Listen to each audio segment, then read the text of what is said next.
오늘 욥기서 4장 말씀을 함께 묵상하길 원하는데요. 특별히 우리 잘 아시는 것처럼 욥기서 1장, 2장에서 욥이 두 번의 시험을 당합니다. 두 번의 큰 시험, 정말 사람이 감당하기 어려운, 거의 불가능하다고 보는 시험이라고 봐야 할 것입니다. 그런데 그럼에도 불구하고 욥이 입술로 범죄하지 않았다고 합니다. 근데 3장에 와서 욥이 바로 지난주에 자기 생일을 저주하죠. 차라리 태어나지 말았을 것을. 그리고 차라리 지금 할 수 없이 태어났다면 지금이라도 죽고 싶은데 죽을래야 죽을 길도 없구나.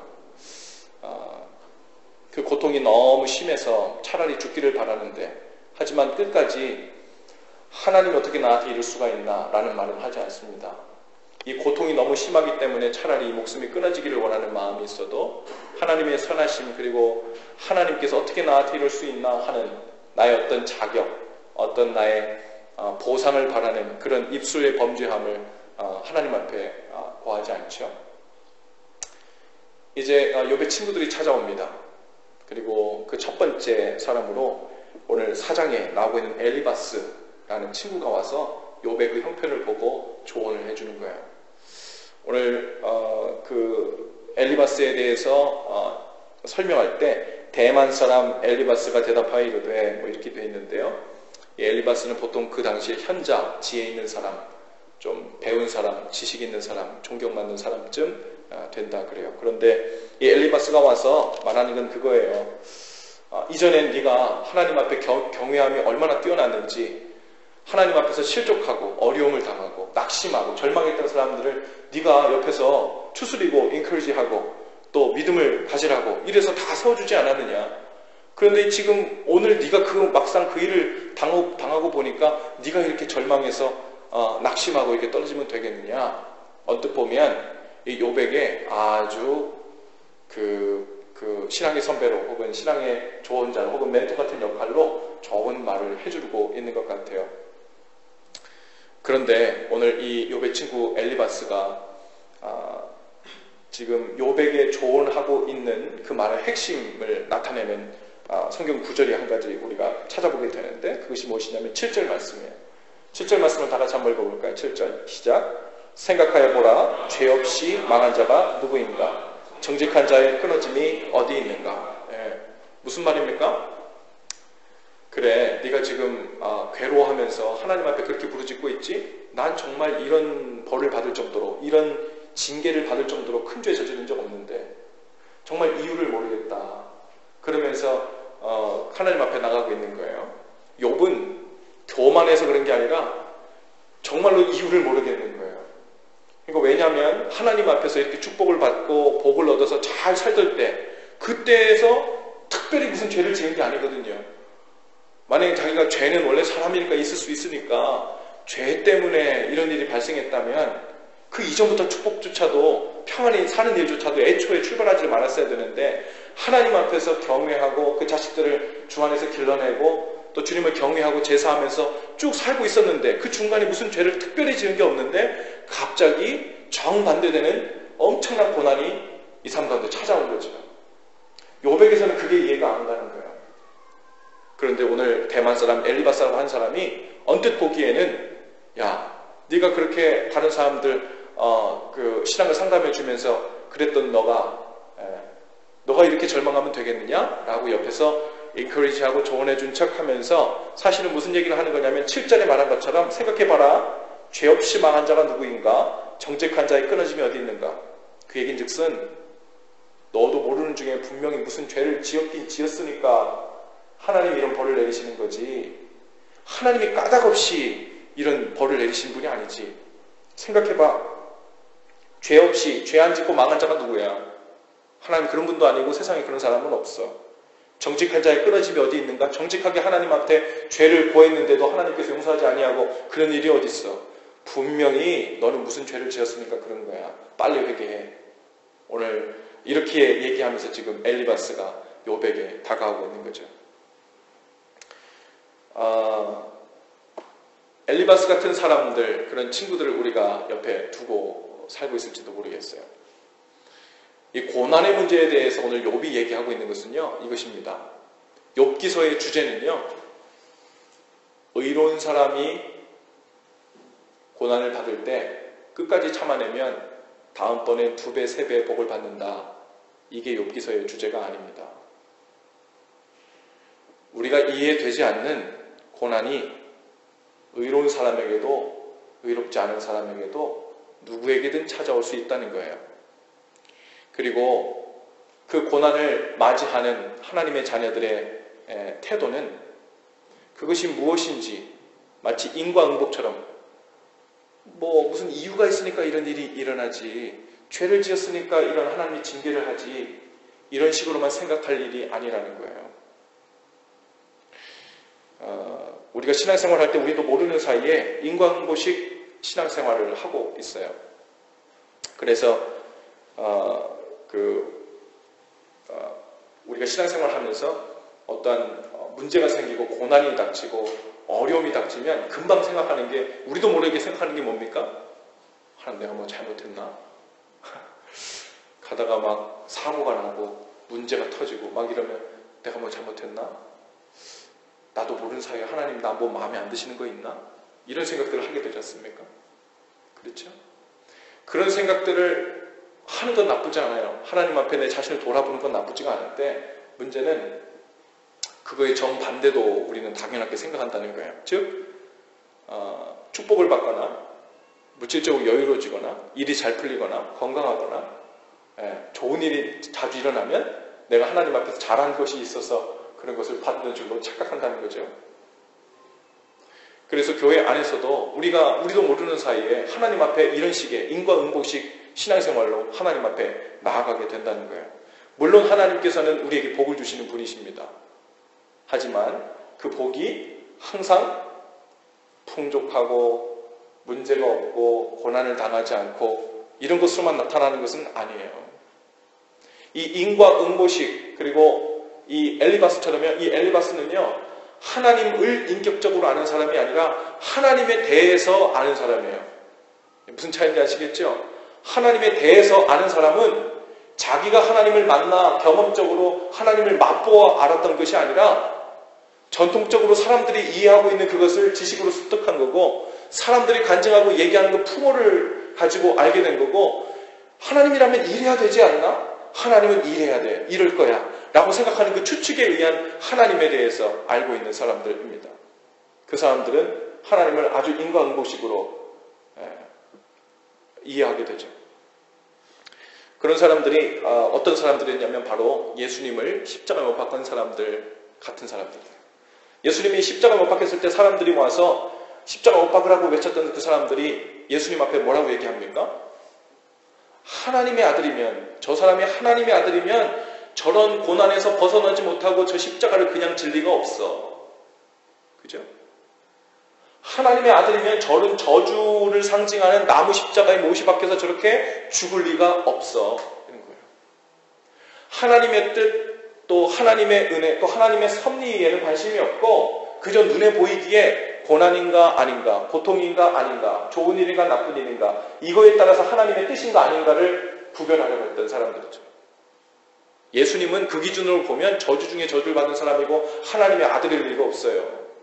실패 중에 실패를 했고 고난 중에 고난을 당했고, 사도 바울이 성경에는 하나님의 뜻대로 열심히 쓰임을 받았던 사람들이 고난 중에 고난을 당한 사람들이 무지무지 많습니다. 많은 정도가 아니라 대부분 인생들이 고난을 살다가 고난의 인생을 살다가 간 사람들이죠. 특별히 바울 같은 경우는 배가 파산하고 매를 맞고 돌로 맞고 배고프고 굶주리고 헐벗고 감옥에 갇히고 이런 일을 수도 없이 당했던 사람이에요. 하나님께 복을 받고 하나님께 인도함을 받고 하나님께 쓰시는 사람이면 저럴 수가 있나 싶을 정도로 그런 일을 당하면서 산 사람이에요. 만약에 밖에 나타나는 그런 고난만 본다면 바울이 하나님의 사람일 리가 없죠. 그렇죠? 근데 바울이 나중에 그 모든 일을 겪고 난 다음에 고백하는 것은 무엇이냐면 빌립보서 4장 12절에 이렇게 얘기합니다.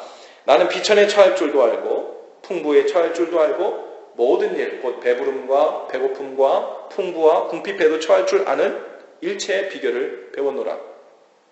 무슨 뜻이에요? 단순히 안 먹어도 배부르는 비법을 배웠다는 얘기가 아니에요. 비천에 처했는데요, 자존심 안 상한 척하면서 사는 법을 배웠다는 얘기가 아니에요. 배가 고프든 안 고프든, 고난이 찾아오든 안 찾아오든, 일이 잘 풀리든 안 풀리든, 부자가 되든 가난한 사람이 되든 상관없이 그런 상황에 의해서 선하신 하나님 신뢰하기를 흔들리는 사람이 안 되었다는 거예요.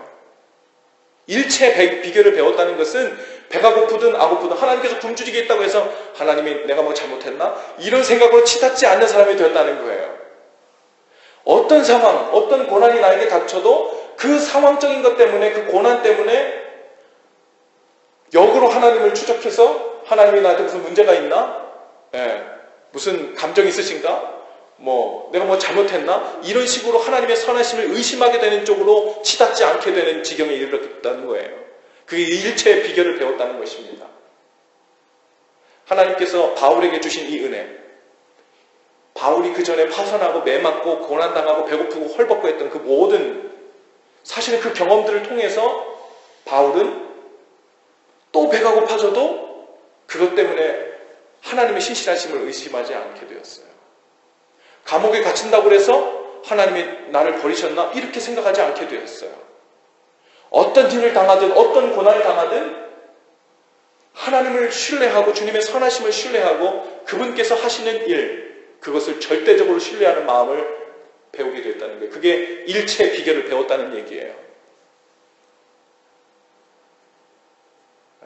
아무거나 먹어도 입맛에 잘 맞는 것을 배웠다는 게 아니라, 아무거나 죽을 먹어도 맛있게 먹는 법을 배웠다는 게 아니라, 나는 무조건 가난하고 그렇게 살아도 그냥 마음에 그냥 늘 기쁜 마음이 있다는, 단순히 그냥 그 정도의 이야기가 아니라, 어떤 고난과 어려움과 고통을 당해도 그러한 것들 때문에 상황에 이끌려 선하신 하나님을 의심하거나 신뢰를 포기하는 일로 치닫지 않게 되었다는 거예요. 바울에게서는 이것이 아주 복 중의 복이었습니다. 세상은 이런 사람들을 가리켜 세상이 감당 못할 사람들이라고 그러는 거예요. 근데 우리 신앙생활 하면서 인과응보식 신앙생활 하는 사람들은 어떻게 돼요? 일이 잘 풀려야지 하나님이 함께 하시는 거예요.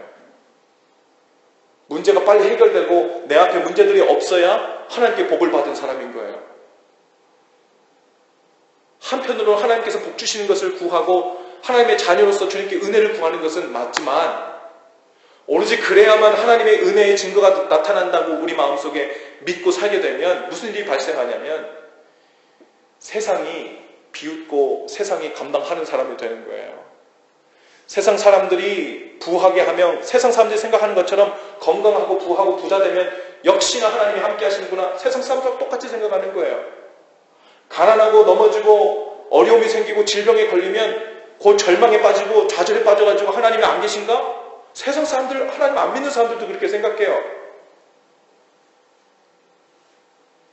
완전히 이것은 일체의 비결을 배운 게 아니라 이건 아무 때나 다 넘어지는 거죠. 배고파도 넘어지고 빈궁에도 넘어지고 고통이 와도 넘어지고 고난이 와도 넘어지고 다 넘어지는 거예요. 어제 저녁에 우리 제자 훈련을 했는데 한 지체가 이런 질문을 해요. 왜 예수님 믿으면 고난당하고 살아야 되냐고. 왜 예수님 믿으면 고난당하고 살아야 됩니까?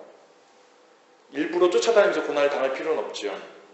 하지만 기본적으로 예수님을 따른다는 말은 무엇이냐면 우리 안에 있는 sinful desire, 즉 그 죄의 소욕이 막 일어나요. 이렇게 살고 싶고 이렇게 편하게 살고 싶고 으쓱대며 살고 싶고 가진 걸로 자랑하고 싶고 건강으로 자랑하고 싶고 일이 잘 풀리는 걸로 자랑하고 싶고 자녀들로 자랑하고 싶고 우리 안에 있는 그 모든 simple desire가 나타나는데, 그것 대신 우리 안에 성령님의 spiritual desire, 영적인 소욕, 성령의 소욕을 따라 살려고 하는 그것이 우리 안에 함께 일어난단 말이에요. 주님은 우리에게 영적인 desire, 성령의 소욕을 따라 살길 원해. 근데 우리 안에서는 내 마음이 원하는 것, 내가 하고 싶은 대로 살고 싶어하는 디자이어가 또 있어요. 이 둘이 우리 안에서 계속 컨플릭이 일어나요. 예수님을 잘 믿을수록, 말씀을 잘 들었을수록, 은혜를 받았을수록, 내 삶을 하나님 앞에서 진지하게 생각할수록 고민과 번민이 일어날 수밖에 없어요. 주일 예배 때 여기서 딱 은혜 받고 저 문을 나가는 사람 중에 얼굴을 보고 저 사람 오늘 진짜로 은혜 받은 사람이구나, 하나님의 음성을 듣는 사람이구나, 그 증거는 어디서 나타나냐면 고민하고 나가야 돼요. 일주일 동안은 그냥 내가 편하게 하고 싶은 대로 살았는데 오늘 듣고 보니까 주님께서 바라시는 것이 그것이 아니야. 나는 여전히 근데 이렇게 살고 싶어. 나는 이제 어떻게 사나? 어떻게 주님의 뜻을 따라 살까? 어떻게 내 안에 있는 셀프 디자인을 이겨낼까? 나는 그걸 이길 능력이 없는데 어떻게 성령의 능력으로 이겨내며 살까? 하는 근심을 가지고 주님께 은혜를 구하며 나가는 그런 표정이 우리 가운데 있어야 돼요. 좋은 설교를 했다 혹은 설교에 성공했다 하면 오늘 설교를 다 듣고 나갈 때 여러분 얼굴 한가득 근심을 가지고 나가게 돼야 돼요. 그 근심은 염려와 걱정이라는 의미가 아니라 하나님 앞에 어떻게 주님 뜻을 살아볼까 하는, 어떻게 내 자신을 계속 부인하며 살까 하는, 내 안에 있는 이 잘못된 그 욕심과 혹은 그 소욕들을 어떻게 누리며 살까, 어떻게 죽이며 살까 하는 그 고민들이 우리 가운데 역력히 드러나야 된다는 거죠. 그것이 십자가를 지는 길입니다. 대부분의 크리스천들이 엘리바스가 생각하는 논리처럼 하나님 말씀 잘 듣고 살고 있으면 당연히 복을 받고 잘 살겠지, 고난당하는 거 보니까 저 사람은 분명 무슨 큰 죄가 있을 거야, 이렇게 생각하죠. 은연중에 교회 안에도 그러한 영향력이 들어왔어요. 보통 교회 리더를 세우거나 혹은 교회 직분을 주거나 그럴 때도 은연중에 그런 것도 봅니다. 세상에서 성공했나, 세상적으로 존경받나, 세상에서 또 그 재정적으로 넉넉한가, 혹은 이런 기반을 잘 잡은 사람인가, 이런 것도 은연중에 보지 않습니까? 은연중에 우리도 모르는 사이에 은연중에 보게 되고 신경 쓰게 되는 그건 무엇이에요? 하나님이 함께 하신 사람은 복을 받았을 테니까 일이 잘 풀리고 있는 사람이 하나님과 가까워질 확률이 높아 라는 생각 우리도 모르게 하고 있는 거예요.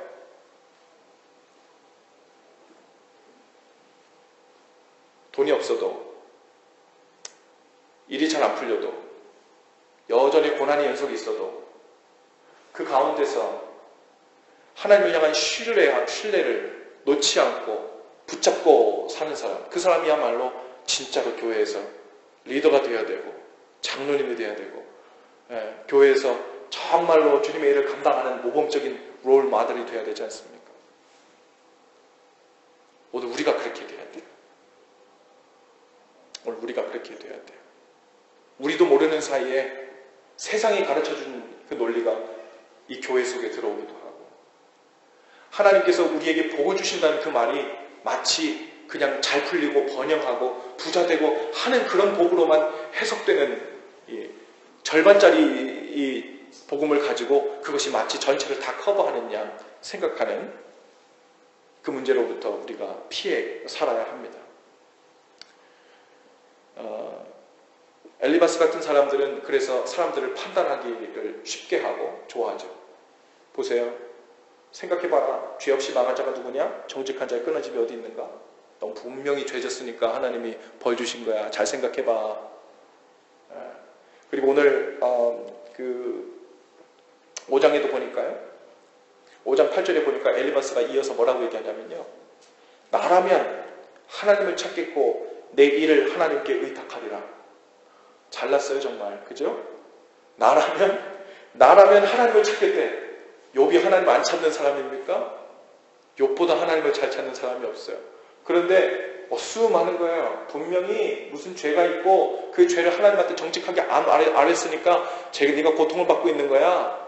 그러면서 나라면 하나님을 찾겠어. 빨리 하나님을 진정으로 찾아. 뭔가 부족하니까 하나님이 이르시는 거 아니겠어 끝까지. 그러면서 지금 자기가 알고 있는 자기만의 하나님을 갖다 놓고 욥에게 지금 이야기하는 거죠. 17절에도 이렇게 얘기합니다. 볼지어다 하나님께 징계받는 자에게는 복이 있나니 그런즉 너는 전능자의 징계를 없이 여기지 말지니라. 죄지어서 징계받는 것으로 완전히 확정 짓고 있어요. 하나님이 너한테 징계 주는 거 감사하게 받아. 이거 사랑하니까 징계 주시는 거야. 이러면서 완전히 죄지어서 징계받는 걸로 지금 엘리바스는 지금 마음에 다 하고서는 조언을 하고 있는 거예요. 욥의 심정이 어떻겠어요? 소위 고난당하는 사람들에게 믿음 좀 있다고 하는 사람들 혹은 영적 은사 좀 있다고 하는 사람들이 이 엘리바스 같은 이 멘트를요 아주 그 레파토리로 얘기해요. 뭐라고 얘기합니까? 고난받고 막 고난에서 헤어나지 못한 사람들을 한다는 사람들, 좀 은사 좀 있다고 하는 사람들에게 초청하면 뭐라고 얘기하냐면 하나님께 맡기고 기도해. 나라면 하나님께 맡기겠어. 얘기하는 것처럼 뭐라고 얘기해요? 하나님께 맡기고 기도해요. 그러면 다 돼. 하나님께 당신이 덜 맡겼거나 믿음이 부족해서 이렇게 고난을 계속 당하고 있는 거야. 이런 얘기예요. 보나마나 그런 얘기예요.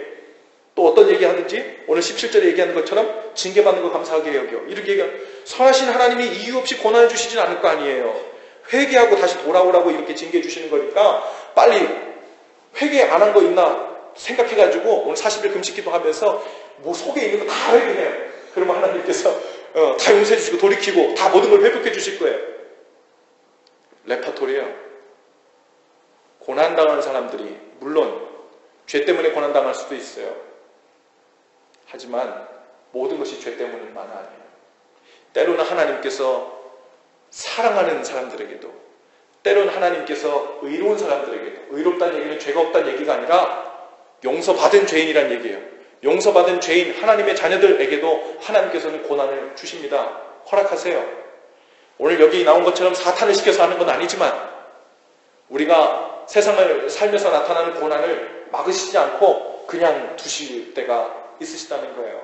그건 사랑하지 않아서가 아니에요. 사랑해서입니다.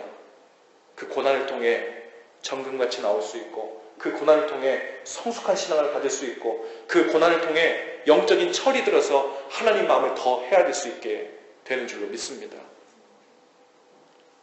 여러분, 이 욥기에서 얘기하고 있는 그 주제는요, 우리 인생에 닥치는 고난과 역경의 이유가 꼭 하나님의 저주나 징계나 심판이 아닐 수 있다는 걸 얘기하는 거예요. 오히려 하나님께서 우리를 정금같이 나오게 하시고 우리에게 그 고난 때문에 하나님이 나와의 관계에 문제가 생겼나? 하나님이 뭐 서운하신가? 하나님이 내가 무슨 죄를 졌나? 이쪽으로만 생각할 일이 아니라는 것을 오늘 욥기를 통해서 우리 각 사람에게 얘기해 주는 거예요. 고난에 대한 새로운 해석을 오늘 욥기는 우리에게 말씀해 주고 있는 거예요. 그래서 지금 오늘 여러분 여러 가지 다양한 고난을 아마 당하고 계실 거예요. 고난이 없는 사람이 누가 있겠어요? 저도 고난이 있어요.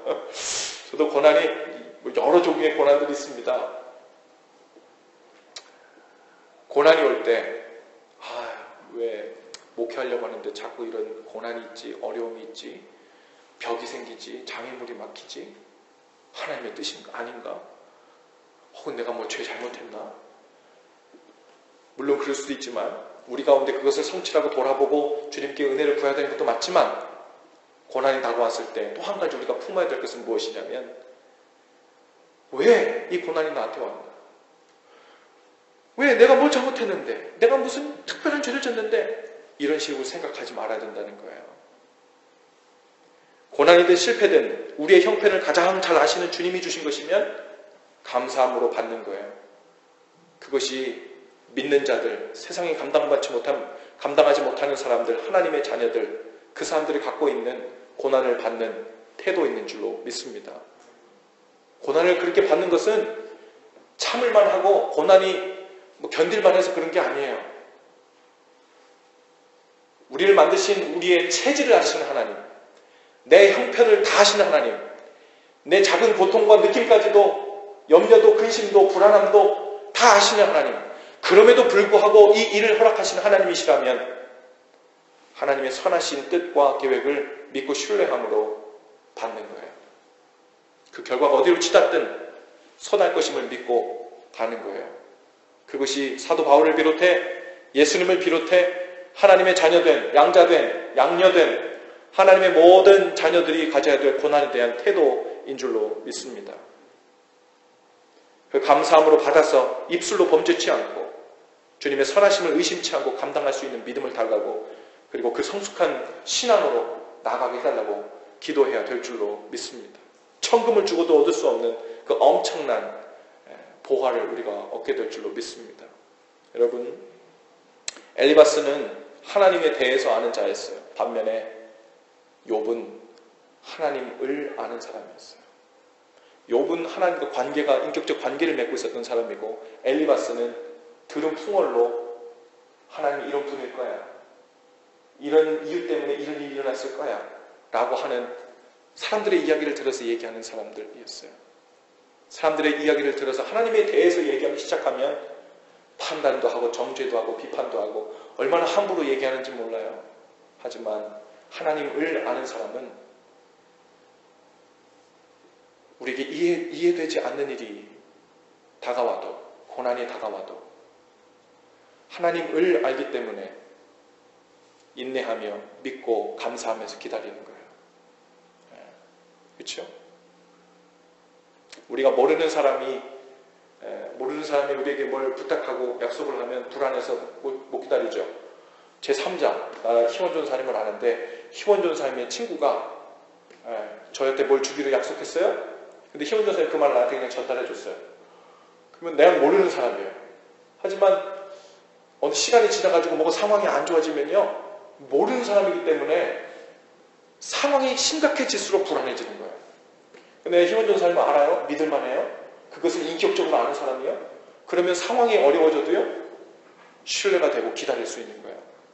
하나님에 대해서 아는 그리스도인인가, 아니면 하나님을 인격적으로 만나 오늘도 동행하고 있는 사람인가, 그것은 고난을 당해보면 여실히 드러나요. 하나님에 대해서 하나님을 제3자로 알고 있는 사람은 상황이 변하고 어려워지면 금세 좌절하고 낙심하고 불안해지고 근심하고 불평하고 우리 가운데 입이 이만큼 나오죠. 하지만 하나님을 아는 사람은 무슨 뜻이 있으시겠지, 내가 아는 하나님은 그런 분이 아니시니 무슨 이유가 있으실 거야. 그리고선 입을 다물고 감사함으로 기다릴 수 있습니다. 오늘 하나님에 대해서 아는 사람 말고 하나님을 아는, 하나님 어떻게 하세요? 하나님과 어떻게 하는 사이세요? 내가 하나님과 오늘도 동행했어. 오늘도 주님과 동행하며 살았어. 바로 그 증거가 오늘 여러분이 당한 고난을 대하는 태도를 통해 드러나게 될 줄로 믿습니다. 그리고 곧 오늘 욥기서의 가장 중요한 그 유명한 말이 있죠. 그가 나를 연단한 후에는 내가 정금같이 나오게 되겠다. 하나님께서 우리를 정금으로 쓰시기 위함인 줄로 믿습니다. 어떤 고난을 당하시든 어떤 고난 속에 있든 왜가 아니라 입을 다물고 감사함으로 주님의 선하심을 믿고 신뢰하며 기다리면 그것이 곧 정금으로 변할 것입니다. 이 시간 우리 함께 성찬을 받기 원하는데요, 주님의 살과 피는